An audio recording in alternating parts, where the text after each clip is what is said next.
weekend's not over until tomorrow. I've slowed down. Like this is a little bit like this weekend's been a microcosm of like my college experience. Yeah. We're like, oh, like Thursday and Friday were really good, and Saturday I'm like it's kind of slowing down. Sunday's like a senior year. I was like, let's just get it. I'm here. I'm having a good time, but let's. Well, it's crazy. Yeah, exactly. I didn't fully realize this until I moved back, and then I had a bunch of friends come and visit me, and it was like Jimmy McGrath, who is in the right now, but it was Jimmy McGrath.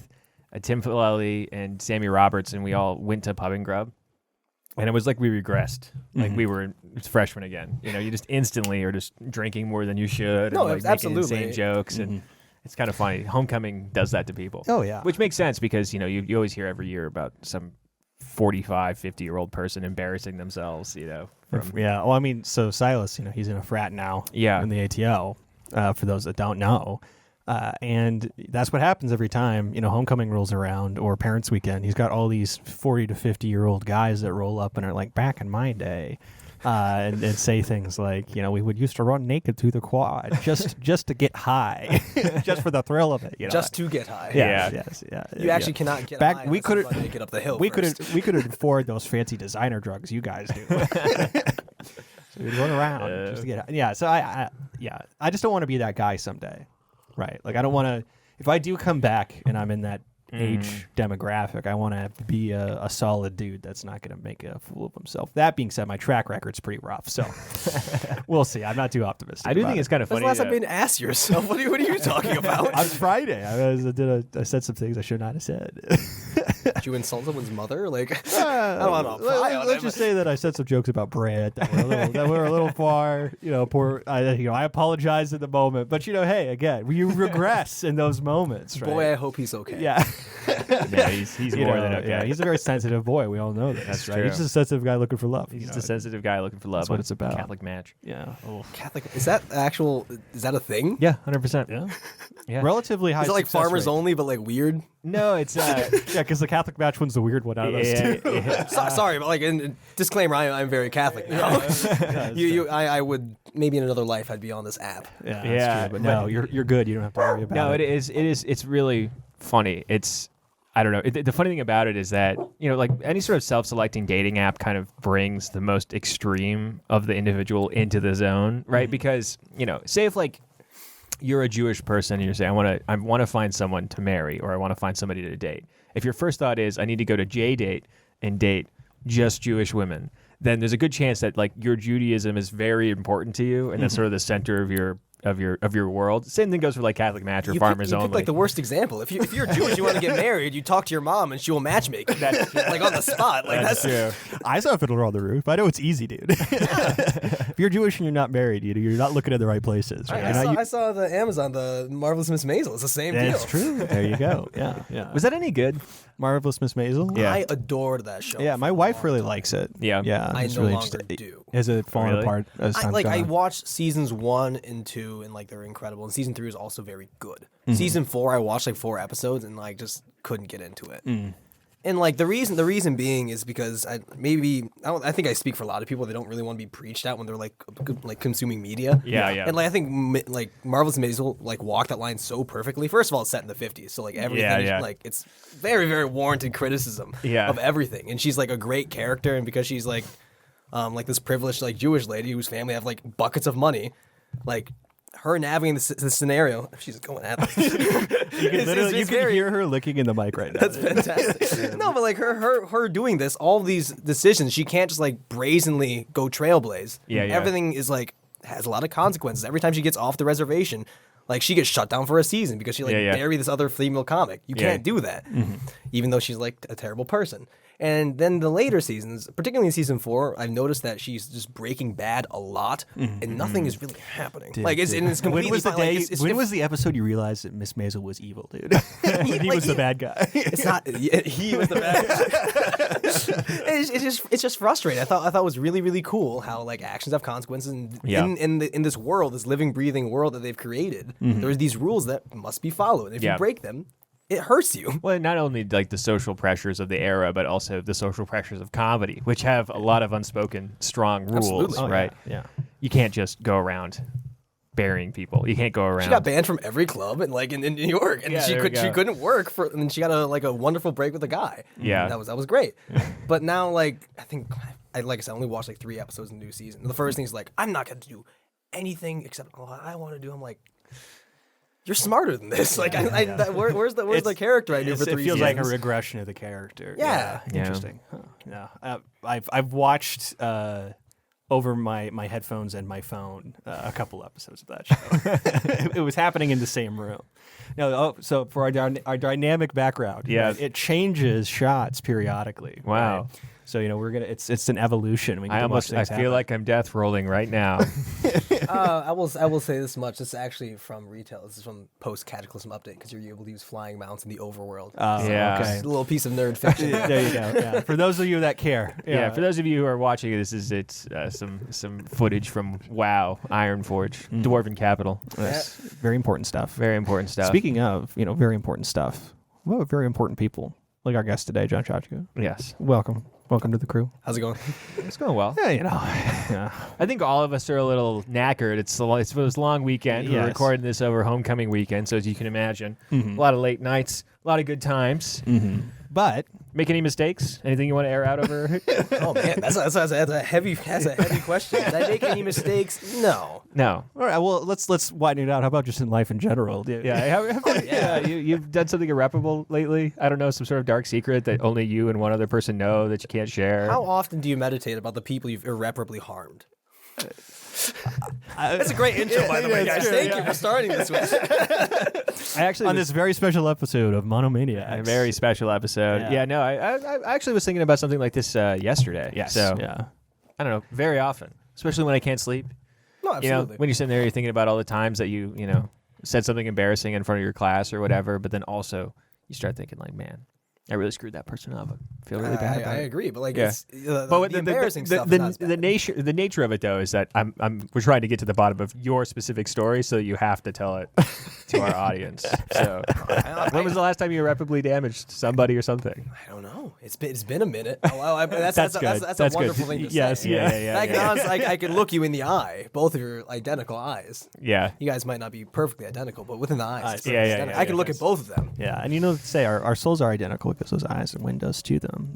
That's, I guess, is what people say. Yeah. But if we're identical, we do have the same DNA, which is kind of wild that we would end up. It's true, which means I can commit some sort of federal crime, and then they'll probably go after Shad. That sounds like something because he's got more reactionary Google searches than I do. So I swear that's like every Days of Our Lives episode. Yeah, that's what I was gonna say. I feel like you're getting into fifth or sixth season of Criminal Minds. Have we talked about which one of us is the evil twin? Because that's one of those questions that people ask twins all the time. Yeah, it's like, which one of you guys is the evil twin? Which it goes. like Days of Our Lives has corrupted our country. Yeah, to the point where that's half twins are evil. Yes, exactly. Are you identical or fraternal?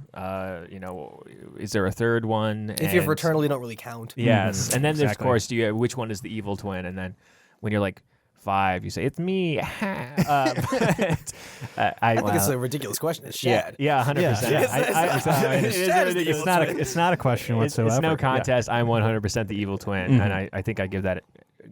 I wear that badge strongly. It's like I drive a Jeep you're a bad Grand guy, Cherokee. but that doesn't mean you're a bad guy, right? Yeah. Exactly. I drive a Jeep Grand Cherokee. I smoke cigarettes sometimes. I'm evil. You're rolling your Jeep 05 Cherokee. Yeah. Goodness. Well, so on this podcast, guys, what are we talking about? What's the deal? What is the subject of the pod? The subject of the pod is that we bring somebody on here and we talk about their monomaniacal obsession, because people are just into shit all the time. They're hanging out. They got a thing that they're focused on throughout the week, and we want to try to see what our friends and family and other people, what are they into right now? And so that's why we brought John onto the pod. John, what is your monomaniacal obsession? Oh God! Say it. Fumbled the bag already. I mean, I'm not a professional like you two. That intro, you teed me up so well. I fumbled the bag. I got black flag on the last lap there, but too much build up. Yeah, perhaps so. But I think it's not necessarily like a concrete thing. But I was thinking about this, and it's consuming a lot of my thoughts. And not that I hurt somebody, but it's consuming a lot of my thoughts lately. I'm doing a cabaret in Canton, Michigan. It's for cancer fundraising. So I went to introduce myself to the thing because I said, hey, what do you do? I'm like, I'm John. I went to Hillsdale College. I got a politics degree, but I love music. Like music's the thing I do most. And they're like, how long have you like done like choir? So I a choir thing. I was like, I've done choir for, and then it hit me. I'm like, I've done choir for just over a decade now. Yeah. And I was thinking about it. Like, is there anything else in my life I've done for a decade consistently? And like, I didn't have a job. I'm about to round my first year in the workforce just now. Yeah. So, like, the idea that when we're our age, how many things can you honestly say you've done for a decade? Long? Yeah, that is interesting. Yeah, I mean, especially if you think about it from the context of, mastery of a skill, right? Because what do they say is 10,000 hours or whatever. In a decade, there's a pretty good chance, right, that you're getting close to that time limit, right, or at least like around the 50% mark. Yeah. And so, you could, honestly say that you're approaching mastery in that particular thing, that whatever you're doing, as long as you continue doing it. Well, there's actually this whole other element, because I'm sure that you never went without being in a choir for that decade. Yeah, exactly. I mean, maybe over the summer, et cetera, but there's like things that like I picked up in 7th grade or whatever that I still do nowadays, but it wasn't like I was consistently doing them. That's a totally different. Yeah. It's a totally different ballgame. The funny thing is that based on that story, I decided not to do something for this exact same framework reason. I had done speech and debate starting in 7th grade, went all the way through to my sophomore year of college, stopped after the first half of my sophomore year because I looked around and I said, is this something that I want to say at the end of it all?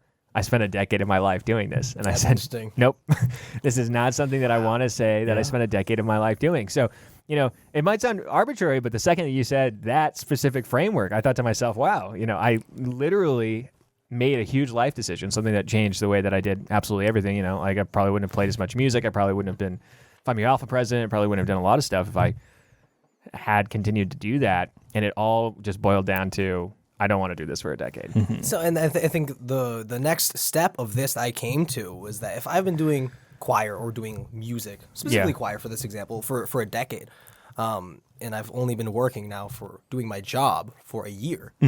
Let's say I was like working in a STEM field. I needed to learn like the specific. Like I was an MD. Like I had to spend like 4 years of med school, undergrad, and then like actual like graduate school, all that stuff. I suddenly would have some years under my belt in the thing that I'm doing. But for me, having a more like amorphous, I was in politics, right? I'm working in politics, so maybe if you want to count like my years of schooling as years in politics, which you can't really do. But if you want to be generous, I've only been doing it like 3-ish years. So at the stage in our lives, your hobbies, you're going to be so much better at your hobbies than you are at your job. Yeah, significantly. Yeah, that's and like true. That's really weird because usually what you're best at is you should be trying to like monetize how you make your money right? / et cetera. Yeah, and I think that's probably partially why so many people in the 20 year old sphere, 20 to 29, 30, like that era is so many people attempting to make their hobbies their job, right? Or being under the impression that they feel moreless. And there is like a certain beauty to the hobby as something that isn't super high responsibility and is a point of expression. But at the same time, it is what you're actually good at that point. Because, even if it's something as simple as bagging groceries, you haven't been bagging groceries for very long in comparison to, playing the solo from Stairway to Heaven in your garage while your parents fight downstairs. You know what I mean? Like, that's why I have these nice headphones. Yeah, exactly. That is that genre of guy, the guy who's working at Trader Joe's and shredding on the weekends, his life is devoted to shredding far beyond any sort of job that he could have because that's what he spent his time doing. And it's very demoralizing, right, to enter into a job and then realize that you don't really have the skills that make you feel constantly successful, right? Because you're going to run into issues, you're going to make mistakes, because this is not the thing, again, that you're great at. And running into walls is really tough when there's a thing that you feel like, you wouldn't be running into the wall. So there's this option, this nebulous thing that you could go into. I don't know if that applies to music, though, because, you've probably had disastrous sets before. I've had disastrous sets before. The thing is, but my disastrous sets are far, less often now because I have 10 years under the belt. Yeah. It's like when I first started my work, and I've talked with a lot of people in their proverbial first big person job. When I started working, for the first 2 weeks, I was like, I'm going to get fired at any moment. Oh yeah. And I was so insecure and nervous with I would ask my boss hey, is there anything else you need done? Let me know. Give me something to do because I'm just doing all this work. I'm getting through it, and then eventually said you're good. You're fine. But like in the back of my brain, I'm thinking there is a massive file drawer of shit that I haven't done that I was supposed to do, and somebody's gonna open that drawer and be like, "What the hell happened?" Yeah. Exactly. No, and then you realize that Boogeyman's not there. Yes. Right. Well, there's two things. There's two things you learn. Yeah. Like first off, everybody has imposter syndrome for their first few years, right? You're gonna go in there. I hate that phrase, but whatever. Well, I know. Because other people like to say it a lot. So Shad doesn't like it. It's too mainstream. Evil Shad. twin maxing. Wait, imposter syndrome, if I understand it, I think I might have seen one girl's Instagram story about what imposter syndrome is. It's when red so is I think sus, anything that appears I think anything that appears in a girl's Instagram story, Shad's predisposed towards not liking. That's true. So that makes sense. But if just to define the terms real quick, imposter syndrome is like the belief that what was expected of you, the you have to be, is not the you are, and you feel bad. Yeah, like you're true? tricking your peers into thinking that you're competent when you're not actually competent. Yeah, it's the idea that I'm actually the imposter here. Everybody else knows what they're doing. I'm the only one who doesn't, and I'm sort of tricking everybody. People that are generally like a little bit charismatic. They always, especially on their first job, they feel like I don't know if I actually deserve to be here. I feel like maybe I had a good interview. Well. They thought I was pretty cool, and that's why I got the job. But the thing about it is that not only does everybody have that experience to start off with, but a lot of people are 50 years old and have been doing their job for 20 years and have no idea what they're doing. Yes. And are employed and have been employed for many years. Yeah. Do not care about their job. Yeah. And still are making good money. So this is They're probably caring about their hobbies. Yeah. Exactly. Except for rather than shredding on the guitar, well, they might still be shredding on the guitar, but they just are shredding AC/DC. But it's a big step down. Yeah, that are just model trains. But you got to kind of Civil War dioramas. Yeah, the general level of competency outside of like a few industries is pretty low. Okay. In my experience, like you can sort of be surprised over and over again by how many people who are very experienced aren't actually like particularly good. They just sort of know how the system works. They know how to do their job to the adequate amount and make the wheels go. But there's a lot of people who have no idea what they're doing. It's crazy the amount of people who can just kind of like fail forwards and fail upwards in like positions where they actually have less work to do. Yeah. You know what I mean? Mm-hmm. So they have less to fail at, which means they're less dangerous to be in that position. You know what I mean? Like that's not a horribly uncommon thing. No. I mean, you run into it all the time, especially like even when not even in your own workplace. If you're working with other workplaces, you're going to run into those people. That reminds me of that story of that Spanish bureaucrat. You hear about this in Spain? No. There's this guy who just didn't come into work for 38 years and collected a paycheck because his job was so inconsequential, and he'd failed into such a position to where nobody actually wanted to do anything for him. And then you don't come back after a vacation, and nobody quite reintroduces you to the system, and et cetera, et cetera. 38 years. 38 years later, you're just sitting there reading. Apparently all he did was read. He just like read theory. Like he was like reading Marxist theory and just like sitting in a room for 38 years collecting a paycheck, which delicious irony. Yeah. Truly delicious. That is a Marxist dream right there. Yeah. So it's like being your Kafka-esque hellscape, just making out on the other side of the sewer tunnel, like smell like a rose. Yeah. I'm surprised though, because the Spanish government did end up like prosecuting him and taking his money. Because he was a bureaucrat. Yeah, because he was a bureaucrat. So they sued him, which is a bummer. Yeah, I feel like it's like, oh, my bad. Carry on. Yeah, sage. You did what we wish we could do. Yeah, got away with it. So now that you're in that position, though, you're thinking about things in the context of decades, right? Is this something where does it recontextualize music for you? Does it recontextualize your hobbies to where you say this is something that I want to keep doing for potentially 50 years because there's a good chance that you're going to be living that long? So like I famously all my friends yell at me when I say this, but like I stopped doing theater. Like I don't do it anymore. I don't see myself doing it for the foreseeable future. It's because I know if I start doing it again, I will dump a lot of time into it, not time that I should be putting towards my job and those kind of things, like other things. Your job, rating. There are other things that are like less of a time sink, right? And it's also a commitment to other people. Like that, if I do a theater thing and I suddenly like am not able to perform there, I'm hurting the entire production of the cast, all the like value, right?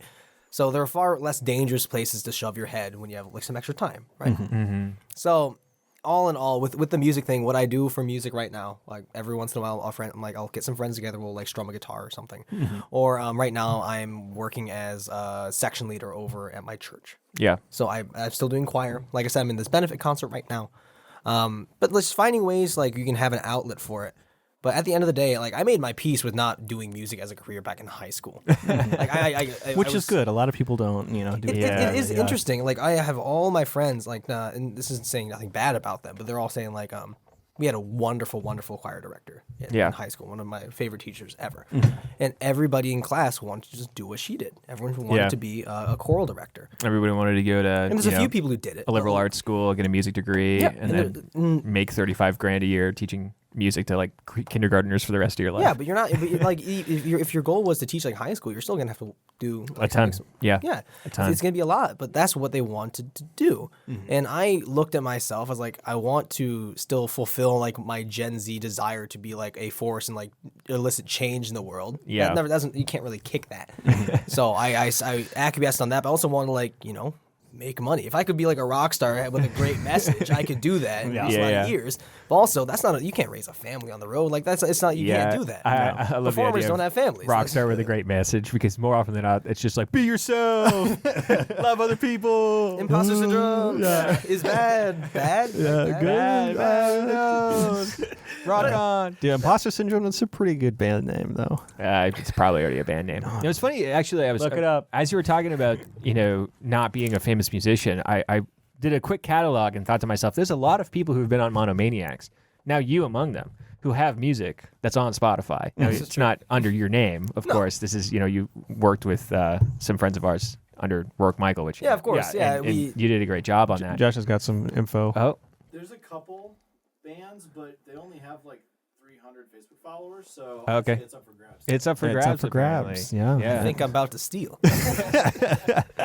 I don't know. It sounds like something that would age out real quick. Yeah, it'd be cool in like 30 years if you're like, you guys remember Imposter Syndrome?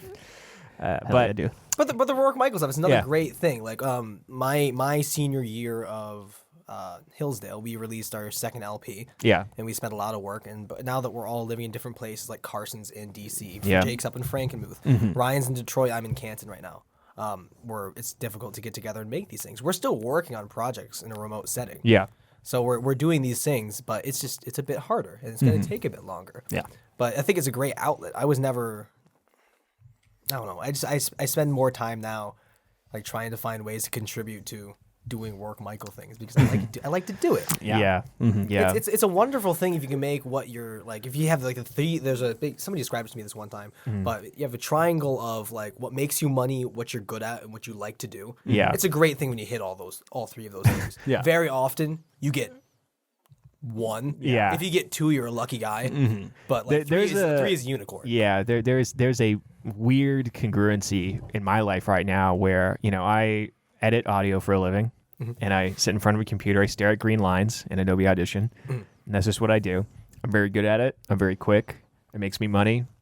Is it fun? You don't like doing it? No, not particularly. No, I love working, in creative audio space and whatnot. And I enjoy the podcast medium. I have a podcast, right? But just the act, the verb of sitting there and staring at a screen for 10 hours, that's a totally different ballgame. Yeah, absolutely. Right? Like, and often what you're good at should be what's making you money. Yeah. With your skill level in whatever it is what sets you apart from other people. Therefore, you can bring in more revenue for whatever firm you're working for. That's how it works. But oftentimes, you're not going to love doing it.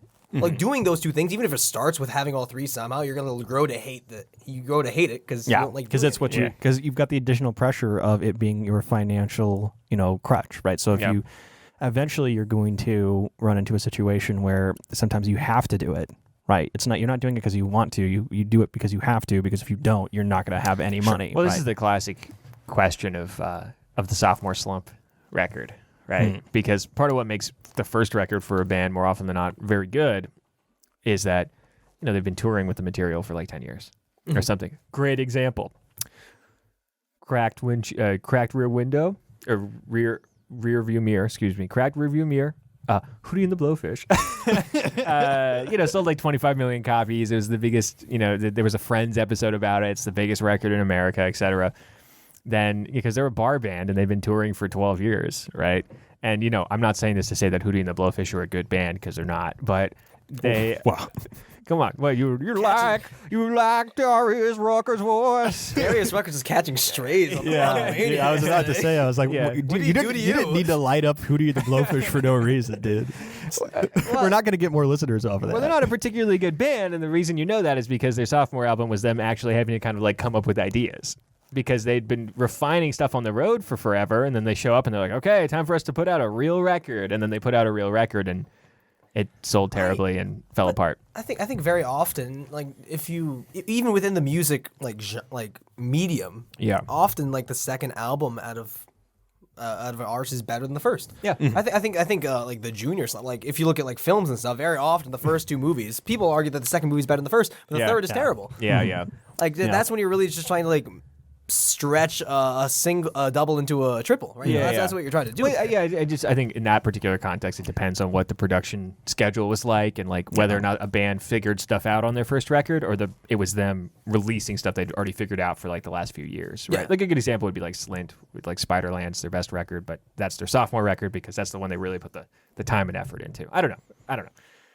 But I don't know Slint. Yeah. This is not. Yeah. You'd recognize. Welcome to another episode of Shad Says a Band That Nobody Knows. Me and Dylan's like, 100%. Yeah. I said Hootie and the Blowfish earlier. Come on. I'm just kidding. Yeah. But Hootie? Oh gosh. one of my favorite, my first interaction with Shadrach Strehle, I was at a Find Me thing when I was rushing. This is a quick tangent. But I like this. I like the story.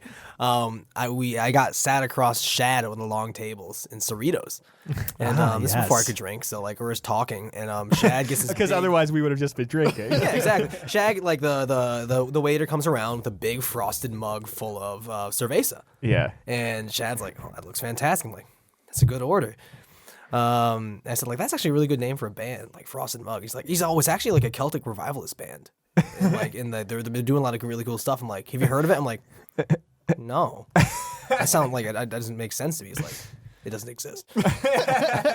The classic bit. Yeah. Right? He's like, it doesn't exist. He's like, there's some people that I know, I will not say the name that you said, but like you said, there's some people I know, like they'll just swallow the hook every time. Yeah. Because they hate the idea that, I know a band that they don't know. Exactly. Yeah. Music sages. Yeah. Who have their finger on the pulse of indie. I know exactly what you're The trick is to be so disconnected and esoteric when it comes to your music taste that, anybody could just hear whatever you say and accept it as gospel because they don't know any better. Right? Yeah, and you have to hate pop music. Yeah, exactly. You're not allowed to like pop music. Oh, I forgot about that era. That's definitely not the case anymore. I'm glad you grew up. Yeah. I don't know. I don't care about, music anymore. I just listen to Steely Dan. Far worse bands to listen to than Steely Dan. No, 100%. But I'm saying, I'm not into keeping up with the appearances or hearing what's new and exciting. I don't know if this is what you're running into. Speaking of, it's been a period of time. Now I feel like I'm starting to resonate with our parents' generation and the idea that like, well, there's all this music that I really like to listen to, and I don't feel like going and finding other music to listen to, and I'm good to just listen to the music I like to listen to. I'm not really experimenting with music anymore. Are you in the same boat? This is a huge conversation I had actually with Carson recently. Yeah. Carson, he listens to like the Friday releases every Friday, right? See, he and I both try to like listen to things. Because I think it was a joke in I forgot what sitcom, but they're saying like, I'm getting old, like I find it's so much harder to resonate with new music. I find it harder to make it enjoyable, and like that kind of sucks. As a part of getting older, like as you start to harden up into like a crusty old man, you're not gonna like the new stuff that's coming out. And that sucks because like I can appreciate the music that my parents like, but they're not gonna like the stuff that I like just because they probably can't. So I brought this issue to him. Like I'm sure we're kind of in the same boat here, but like, is there anything you can do to stop that? Yeah. Because on the flip side of it, there's really terrible music that I love. Like, for sure. Like my generation, like if anyone puts on Pitbull, I'm like 83. Yeah. I know it's not great music. Yeah. But I will throw down as hard as anybody because I think it's amazing. Yeah, Lil like Pump's Pitbull debut. and Rihanna, like not that. Yeah. No, but like when I was in like middle school and high school, that's like the music that I'll be nostalgic for. Yeah. That's the Black Eyed Peas are a great example of this, where the Black Eyed Peas, objectively, just terrible band. I'm not the biggest fan. Yeah. But when I got to see, Shad's all about those objective, good or bad, and not just good or bad, but amazing or terrible. Right? That's why. That's why we get into trouble with the Hootie and the Blowfish so often. Yeah. But the conversation I was having with Carson is like, how do you stop this? How is there any way to like slow it? Perhaps it is an inevitability in one way or another. You will eventually stop liking like new music. Yeah. But the way to stop that is like just keep yourself sharp. Like do your due diligence. Don't get stuck in a rut. Don't listen to the same things. If you like a new artist, but like he described it when he was saying like I listen to my Discover Weekly and New Release Friday. Like it's eating your vegetables. Yeah. Like you might have to sift through a lot of stuff that you don't like. But you will find something that is new and fresh that you enjoy. Yes. And you can carry that into. So like the way that Spotify does their algorithms is fantastic in my opinion. Yeah. So like if my cycle for Spotify is I find a band I like, I will listen to them and like run them into the mud. The dirt. Yeah. And then just like instantly go out to a different algorithm and say like find me a song I like, find a person, listen to their whole discography and repeat. That's what I do. Mm-hmm. Right. Mm-hmm. So I get really deep into like certain musicians at certain times. But let me tell you, there's nothing more disheartening than listening to a song and being like, this is my jam. This is I cannot wait to listen to the rest of this person's music. And then you go there and nothing is like it whatsoever. And it's all significantly worse. That's just sad. So I feel like I kind of entered the space that Dylan described recently when, and not for like, I would say angry or aggressive reasons in any respect, but I heard a song that at the time was a #1 hit in America, and I thought to myself, there is nothing about this that I understand. Mm-hmm. It was Driver's License, Olivia Rodrigo. Okay. I listened to it and I said, this sounds samey and boring to me. I feel like I've heard a million songs like it, but I didn't want to say like people who like this or don't understand or whatnot. I was just sitting there just racking my brain. I literally listened to it 4 or 5 times in a row. Sure. I was just like, what is it about this song that is somehow exceptional? And I couldn't find a reason. But I think it's probably mostly just me. It's not anything to do with the song. I think, like I said, Olivia Rodrigo is very girl's Instagram story. Yes. Video, which means you will instantly hate her. it's within your nature. So. I guess so. No, but if you look at the song itself, I think that whole like album that was released is like a lot of those songs feel like they were cooked up in the lab. Yes. You know what I mean? Driver's License, that particular track, I think it was like the #1 on that album. Yeah. I think that has some cool things about it. Like the sample like intro is kind of fun. I'm not saying it's like new or fresh. And it has a good build and like stuff. the melody is actually pretty nice with the way that it complements the changes. That's cool. So there are pieces of it that are redeemable. I would never say it's my favorite song. Yeah. It doesn't crack my top 500 probably. Yeah. But like you know what I mean? Like you can still see something redeemable. I thought it was hilarious though because the New York Times wrote this article and it was like how Olivia Rodrigo made Driver's License in her bedroom, and I was like, she's a Disney scion. She had a Disney Channel show. She did not make Driver's License. See, like I can see that she might have the idea about it. I can see like this is something I've been talking like with other friends about this recently. I've been talking about how for certain musicians, like their songwriting is very, very personal. Yeah. You can tell that like it's not something that they're just saying. This is something that they've experienced without like shoving it down your throat. Like there's certain like weird lyrics, especially in the indie scene right now, where they say like, "Oh, we like kissed on this hill at like 3:30 a.m. and in like this like somewhere like okay, like you can be super specific like that, sure." But like you're not saying something that people can relate to. That sounds like emo's encroachment into mainstream, which is happening right now. Yeah, exactly. Because like American football stuff like that, they have lyrics like that. We're very specific. Modern baseball. I don't know what American football is. What about modern baseball? My apartment. Okay, never mind. We did it again, guys. This is a good enough time as any to move on to thank our beautiful patrons, right, who are so important to making this show work and happen. First off, I want to make a major shout out to our top patrons, that being Joe Papalardo, Zach and Amber Strehle, and Sammy Roberts, who is trying desperately to be an executive producer. Yes, he's working hard. He's working. Well, so's Joe. Yeah. Both of them have been heavy influences. But though Sammy did pitch a really good episode idea to us just the other day, which is the Halloween special. We're going to do a Halloween special. With extravaganza. Yeah, I'm going to have a rolling cast of people coming through. So in costume. Hopefully, if they're into it, yeah. I mean, and if you're less than 2 hours away, you should just freaking come on down, dude. Yeah, for the Booganza. Draw me a line. We can figure it out. Yeah, sweet. You get free punch. What? I don't know. This feels like a trap, like set up for like the Three Stooges. Yeah, it's like you get free punch. I come by and just like deck me. So wow. Guys, there's a lot of different tiers as well. If you're interested in the Patreon, at the $5 tier, you guys get to watch a super secret special Patreon exclusive episode that we record each week with our guest. Right, directly after this one, gets a little bit crazier, a little less censored, because it's behind the paywall, so you can say whatever you want. Nobody will ever find it. I should tone down the language. I'm sorry. No, I think I dropped like a couple bad. Yeah, it's all good. It's good. Shad will censor it. It's fine. Yeah. All apologies. He'll censor about 70% of it because he always misses at least 3. So important note next at the $10 tier, you guys can ask us questions. We'll answer them on the pod. We'll ask some questions of our guest. We got a question from Sammy Roberts specifically for John, right? Which is what's the most creative way someone has mispronounced your last name? Ooh, creative is a wonderful qualifier. Yeah. I mean, you get your classics.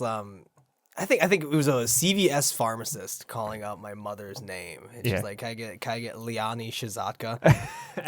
Or Shazotska? Like, I mean, like you guys say Shashka, which is also incorrect. Which is one of the greatest tragedies of my lifetime, is the fact that I found out only about 7 months ago when I said like, oh yeah, his Shachka, and you were like, no, that's actually not my name. I've been calling you it for years, John. It's okay. Years. I mean, like when I got my Find You pledge, you left it on my desk, Josh Liebhauser, and it said Joseph Szczotka, which is very fun. You did? Yeah. And he was actually playing WoW when we dropped it off. I remember it. I think it actually might have been like OG Overwatch. Yeah. Like No. It was WoW. I distinctly remember us going to your room. Because as you said, as you guys walked away, you said, I'm playing WoW. I don't know if he's going to be a good fit for this. Yeah. He's going to be a fit for the crew. Yeah. Well, Joseph Szczotka probably wasn't. Yeah. That's true. John certainly was. John Stanley, he was all ready to go. Yeah, well, we used to call you Shotgun in college. Yeah. Yeah, which I think... It's low-hanging fruit, but it's okay. Yeah, it's good. One more point about names. My two of my almost names for my parents, I talked with them about this. Because everyone has almost names, right? Yeah. My two almost names were really weird. It was Bartholomew and actually Zygmunt. And in my head, I tell everyone this: like, if I was Ziggy Shotka in college, I would have definitely been like a Sigma Chi or something. Yeah. Dude, Ziggy. Yeah. Oh, You would have been the guy to go to for Molly. Yeah, I guess probably my life would be very different. Yeah. But no, I'm a single syllable. Yeah, if it was John. Sigmund, they would have really leaned into the Polish thing that way. Because I can imagine though, because some of the more creative pronunciations of my name have kind of come from people assuming my ethnicity is something different than it is. Like I was in the finals at this speech and debate event. I got finals when I was the only white guy. Everybody else was Indian. And so the guy gets up and he's like, and finalist Shadrach Strehle. Bon? Yeah. where's the B? Yeah. So I'm wondering if somebody sees you and they're like, oh, this kid's brown. And they're like, John Shadalaga? I don't know. I'm curious if anybody makes that leap. I mean, often the school events are done in the winter, and I actually pale up in the winter. It's just in the summer I start like looking different from the rest of y'all. You don't look different at all. We're all the same. We're all Stop human. saying I'm different. Guys, I got one more question. This one from Joe Papalardo. He asked this one a while ago, but we didn't answer it, so I felt like this is important, which is just, can you give Brant some advice? Brant, you got to start going on dates. We put together a whole podcast episode to get you ready for it, and you still haven't really gone on any. Yep. So, and I know a lot of our fans, they really want to see you find love. Yeah. Don't make us make Monomaniacs episode number 105. Brant is still looking for love. Brant VI. Yeah. Brant 6. Yes. What about you, John? You have any advice for Brant? I mean, like, my question, first of all, would be directed towards you two. It's like, why is that the advice? Why should you be going on dates?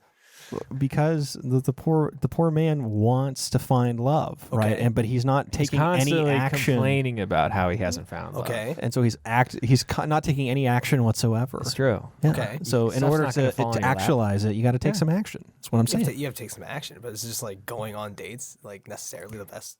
Well, then what's the other option for the boy? Do you have one for him? Become a Discord mod? That is exactly the wrong thing to do.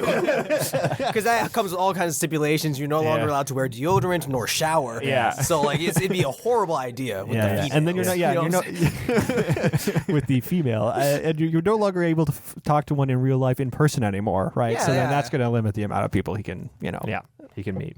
hypothetically. No, I don't hate the idea of going on dates. Just to bring it full circle, I don't hate the idea. Just make sure it's for the correct reasons. Yeah. Well, what would the incorrect reasons be? Just go. I own a lot of restaurants. No, the wrong reason to be going on a bunch of dates would be like just serial dating for just to do it. Yeah. Like I need to get like a bunch of experience with a bunch of different people. Like I just don't. I never saw the currency in that. Yeah. That's not a super effective way to live your life. It's more or less it's an inertia problem in my mind. I think so too. It's less about us saying you need to go hog wild and more you need to get off your ass. Yes. So there you go. The object must be in motion to stay in motion. Exactly. So that's our advice to Brant. Thank you, Joe. Love you, Brant. We would not have said that without you. All right, guys, back to the conversation at hand. Yes. Okay, so I'm actually curious about whether or not there's anything that you guys believe that you could also say you have done for 10 years consistently. And I'm not talking about even just like the productive things. Like, say, I could say I have been playing computer games for 10 years, right? And does that make me a more skilled individual? Yes, I'm better at most everything because of video games, right? Yeah. Hand-eye coordination. Do you remember that back in, elementary school or whatever, where your parents would be like, you can't play video games, it's so bad for you. You'd be like, no, Mom, it's helping me with my critical thinking skills and my hand-eye coordination. My reaction speed. Yes.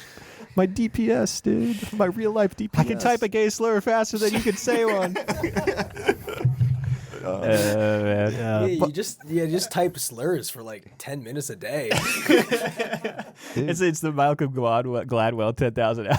It doesn't actually sound much, 10 minutes a day, but you don't know how fast I can type them. Yeah. I can actually type like north of 10,000 slurs in 10 minutes because of all the practice. Yeah. It's called being a level 100 gamer right there. Yeah. Until Blizzard released another thing and it's level 110 cap after Yeah, you do work. exactly. You got to buy the expansion. Got to play as a Pandaren. Then you can, you got to get the gamer word expansion. Yeah. You got to get a new keyboard that clicks and makes like rainbows. Yes, I like the idea of how you can get those. People buy those like supplementary keyboards that they program or whatever. That'll just be like one button, and people do this a lot for WoW. And stuff for like macros. Yep. It'd be funny just to do that for just various slurs. Slurs. You got the slur keyboard. It's like a shock jock radio thing. But like it types out slurs. You have your keyboard, you're doing all your stuff. It's like here, it's like just start spamming and flaming your teammates. Dude, one of the cringiest takes actually to bring it about is like the whole like, dude, the woke left, they can't handle life. They would never last 5 seconds in an Xbox lobby, dude. In 2017, and it's like, who cares? Have you seen those compilations? Whether or not. Do you get a medal for being like immune to slurs? Like, from being like completely numb to hearing horrible things spewed at you? Just having a German 5th grader like dropping the N-word while someone blasts like really bad bad quality Kanye over the speaker. Yeah. People are just like coughing. Yeah. It's a lot of coughing. You hear a Mexican family fighting in the background. Yeah. Have you seen those compilations? Because Modern Warfare 2, you got to re-release or remaster, whatever. I think it's a totally remake or whatever. Yeah. But they brought it back, and people are doing compilations, and it's like 2010 all over again. It's wild. I would love to hear just running in the background through my ears, just have the MW2 lobby music playing. Yeah. That'd be fantastic. Yeah. Every time you get a text message, you got the. Though there's a great video. I think it was a series of TikToks that a guy did that was speed running. How fast can I get called the N-word in the lobby? Where he's like, and start time. I'm black. Yes.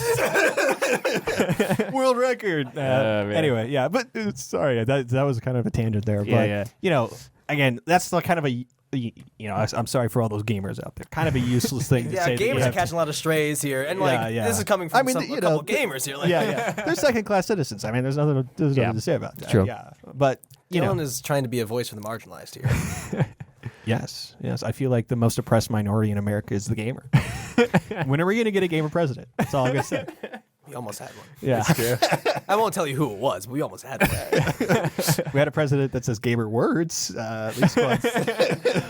Man. I think that as far as things that I've done for 10 years, I was saying, while you were describing it, I was like, well, there's websites that I just still check, like gaming news websites or just news websites that I still look at every day or every week or something that I started looking at when I was in middle school, back when they actually were any good and stuff. You just build weird habits. And I didn't have a smartphone till I was rather old, but I'm sure that a lot of my smartphone habits are going to continue for over a decade. I don't know. Yeah, it's just I think it's the small things as far as actual like skills and consistency goes. No, I adopt and abandon hobbies faster than, You're a hummingbird. Yeah, faster than a Hollywood couple adopts and abandons Haitian children. So, right. This makes a lot of sense. Brad Where did Pitt. this come from? Brad Pitt and Angelina Jolie are in the news right now. You have so much pent up rage at random things, and it was Darius Rucker. That was anyone who abandoned a Haitian child. Gamers. I'm ready for Dylan to come strangle you. Just jump over this table. Say one more damn. These are all these things actually just apply directly to him. Yeah. This is him undershot. How many children have you abandoned, Dylan? America. Where's John Paul? What happened to John Paul? America abandoned Haiti. It's just that true. Yeah, it's true. The whole entire country is culpable, dude. Yeah. Post earthquake. But I can't say there's anything that is productive, right? That I mean, you're going to be married for 10 years, hopefully. I mean, yeah, but let's not put a pin in that quite yet. We're a long way away from that. Man. Yeah. There's a lot of stuff out of the pocket here. Yeah. I thought so they're saying they'll shut off the cameras, they'll do an after hours type beat. Yeah. I can't imagine how spicy it's about to get. It's just this with more racial slurs. No. We don't say racial slurs. To be perfectly frank, all of that was entirely ironic, and even at my disavow. Yeah, it was all even at my modern Minecraft. Even at the height of my Modern Warfare 2 playing time, I was anxious about having a headset on, so none of those actions occurred. So. I was the punching bag of many a world Modern Warfare lobbies because I was just got my Xbox in I think 2014. Hey guys. I had to put this in perspective for some musical people out there, I still had my high C when I was a sophomore in high school. Wow. I could send it with the best of the Sopranos. Yeah. But it took a minute. So when I first got my my Xbox, I'm in the lobbies for Black Ops 1 in the zombie lobbies, and then MW2 multiplayer. And it's getting flames. I was my gamer tag was Terminator with 2 R's because I didn't know how to spell it. I got completely flamed by all the sophomores in high school. To sort of fill this out a little bit, would you say it made you a better person? Would you say that you're a stronger individual because you survived those lobbies? No, like I said, you just being desensitized from people on you is not a badge of honor. Yeah. Just not letting that's not something cool. No, agreed.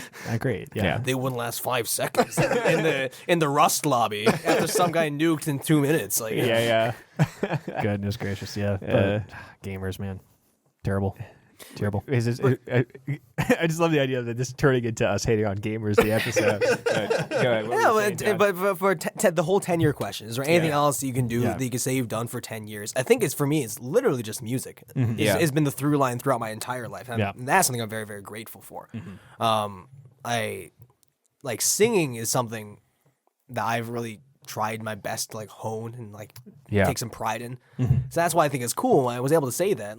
This kind of the summation of this whole meditation I was doing on a decade of skills and experience in doing these things. I am proud of the work I've been able to put in, and I'm singing in my sister's choir. Yeah. It's a community choir. A lot of people have never sung in a choir in their life before.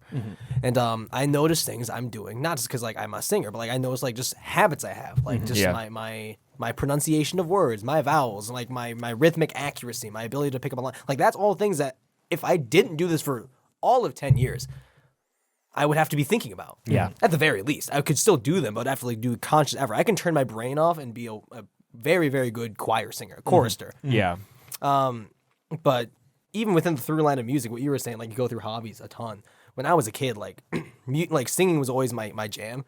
But I always wanted different ways to make my singing better. So I want to learn guitar. So I got a guitar, and I was working on it. I was okay, I kind of got bored with it. I'm gonna play drums. Didn't you go through another guitar phase in college too? Briefly? No. Oh, okay. I mean, if you count right now, just because I like learning songs now. I'll just noodle with the guitar when I'm walking around my house now, just because I can. The second I can start understand some scales and stuff, I can actually play in a key structure. It's a novel thing because this is a hot take.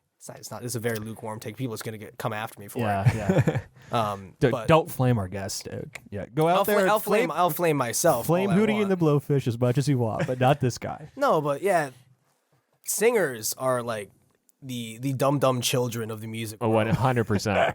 It's just true. Like, you don't have to, like, if you think about like playing a piano or a trumpet, or like if you put your fingers in that position, it will never not make that sound. Yeah. So you have to know how to make that sound. When you're a singer, you've just kind of sung everything. So you don't have to think about the notes are coming out of your face. You're just doing it. It's like how you don't have to learn a theory to be a do you good remember singer. that? I know it's weirdly specific. Do you remember that Jimmy Neutron episode where he invents instruments that play what you're thinking?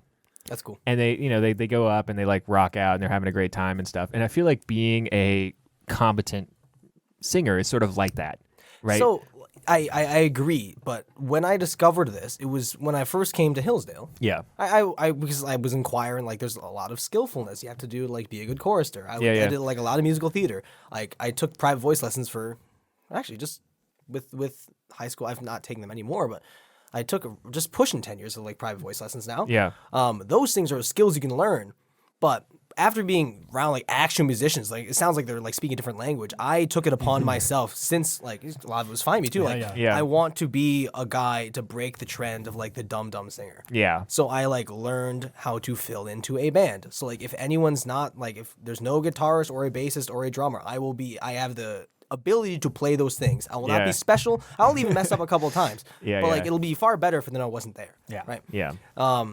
Like in Boondocks, where I was living in Boondocks with Carson and Jake, like Carson, Jake, and I would play like jazz trios. And because Carson's always playing piano and Jake's playing bass or sax, I had to play drums. Yeah. I learned how to play drums. Yeah. I got much better at, like, drums was the instrument I got the best at. But outside of those things, within my own craft, which is singing, I wanted to see how much of a virtuoso I can become. Yeah. So I never took classical before. I really nosed the grindstone on my classical thing. I honed my musical theater singing. I learned how to sing jazz.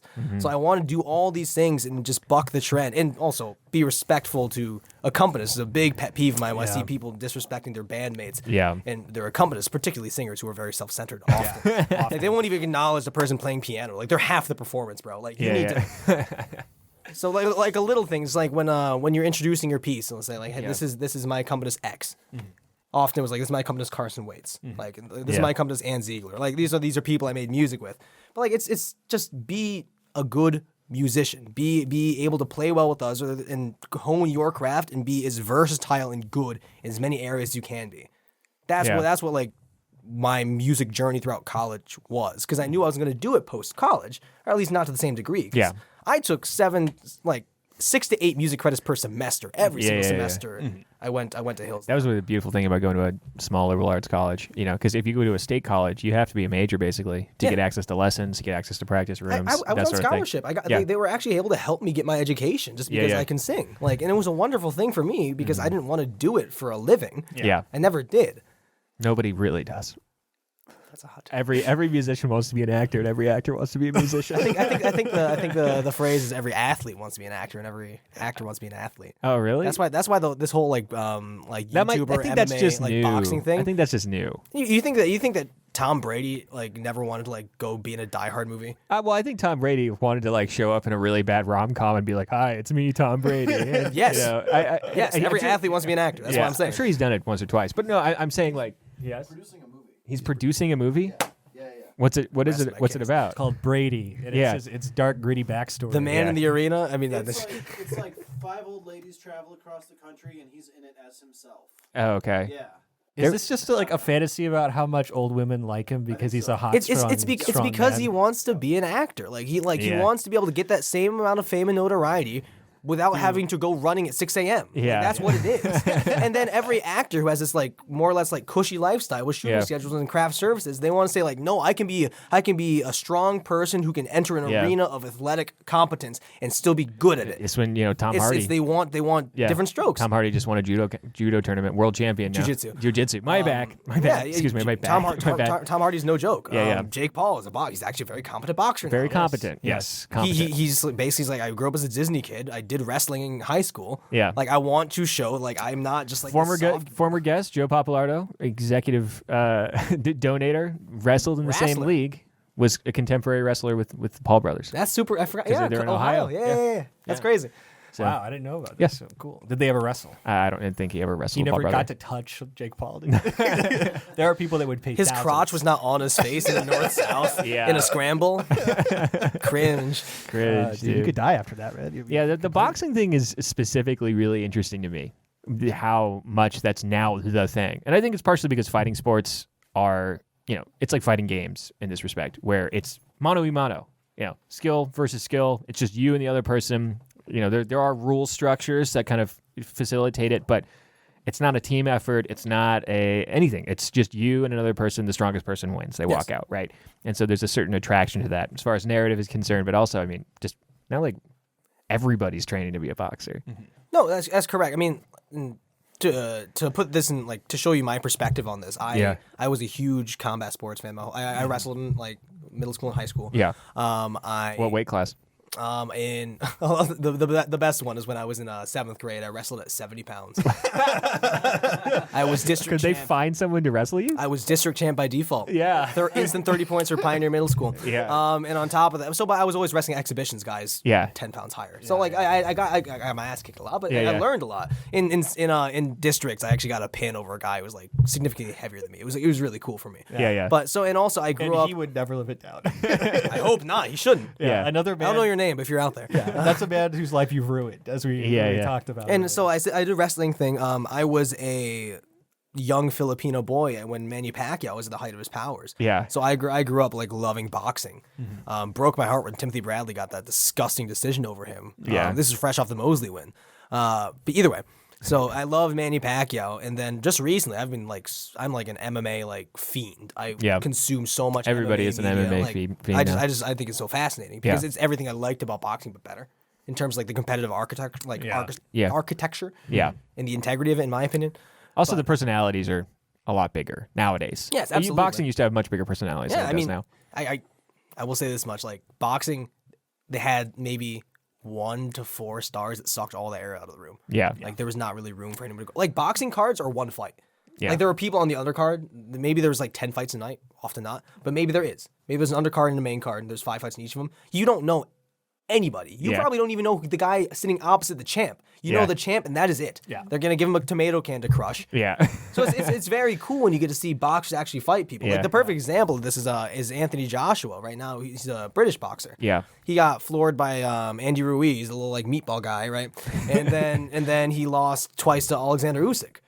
And now like he had a chance to fight Deontay Wilder. He had a chance to fight Tyson Fury. You could not get him in the ring because the best don't want to fight the best. Yeah. That's why I like MMA more. Like the fans get the fight they want to see. It's why boxing is, there's so many undefeated boxers and stuff. Is because it's a lot of padded nonsense. schedules. Yeah, exactly. Absolutely. Well, in a UFC though, so you'll just you'll point at a random UFC guy. There's 25% chance he's a cartoon character. He's not a real person. No, that's like he's a parody of a human. yeah, Mike Perry over at Bare Knuckle Boxing. He's the best example, like the embodiment of Florida man. It's wonderful. But with the whole YouTube boxing like Creator Clash, I didn't know what Creator Clash was until one of my friends who was not a combat sports like aficionado like told me about it. I'm like, that's crazy. Yeah, iDubbbz got a bunch of guys together to box. Yeah, and it was mediocre. He literally did. Yeah, but like there's some people who are on it, like they could. My favorite one was like the heavyweights. I think the guy from Epic Mealtime fought some can, but it doesn't matter. But like his whole strategy, like all these people were like paying a bunch of money, top notch like coaches and stuff. Yeah, and like I forgot. I think it might be like Sam Hyde. He took him aside. He said, like, look, man, you don't need any of that. Like you're a big strong dude. Just be a big strong dude. Just walk forward, and if you hit him one time, he's gonna fall. Yeah. And he's like, okay, and he does it, and it's exactly correct. That's a cool little microcosm of the story. But the whole YouTube boxing creator, whatever. It's just. I'm curious actually, where does the money come from that? And maybe we don't have time. I don't know what our timeline is right now. But On the dot. okay, we're on the dot. Okay, well maybe we can talk about this more in the Patreon. But I'm curious about where the money comes from, because it's there guys who just show up to box, guys who show up. It's this, you're not fighting for money, you're fighting already being paid. It's more for the cloud at that point. Like, where do the $45 million checks come from? Is that from ticket sales? Is that from sponsorship deals? Is it from managerial structures? It is from ticket sales and sponsorship deals. Yeah. I don't know. I'm not gonna pretend like I know the nitty gritty. Because it's not even the sponsorship deals, because they're literally walking in and it's like their paycheck for showing up is $45 million. Boxing's right? dirty, man. Yeah. That's the long short of it. Boxing is the only sport I believe ever that where the U.S. government had to come to regulate it. Yeah. So the president came down from on high. He's like, guys, you're embezzling so much money, and I can't pretend like I'm not seeing it anymore. So they had to regulate it, right? It's the only sport that's done that. Yeah. So like boxing is filthy. That's kind of why I stayed away from it. But Guys, with they can't be clean. They can't be all clean. We got to roll into the Patreon. Before we head out, though, John, is there anything you want to plug? I know that you've got your Rourke Michael albums that people might be interested in. Is there anything else? Oh yeah, Rourke Michael on Spotify. We have 2 LPs in our EP. Was that a little taste? Oh yeah. If you want to sound edit that and like throw some cool like a beat over that or something, we can. I'll if you send me a WAV file, I might be able to sample it. Yeah. But if you guys want to listen to that, that's always super cool. Outside of that, no, we're trying to work on an LP. Hopefully, it'll be out before 2024. Oh, hopefully, dope. we'll see. Yeah, Dope. sweet. Like I said, we'll see. We're all scattered to the winds at the moment, but we are all working in our own way and trying to get stuff done. There you go. All right. Peace.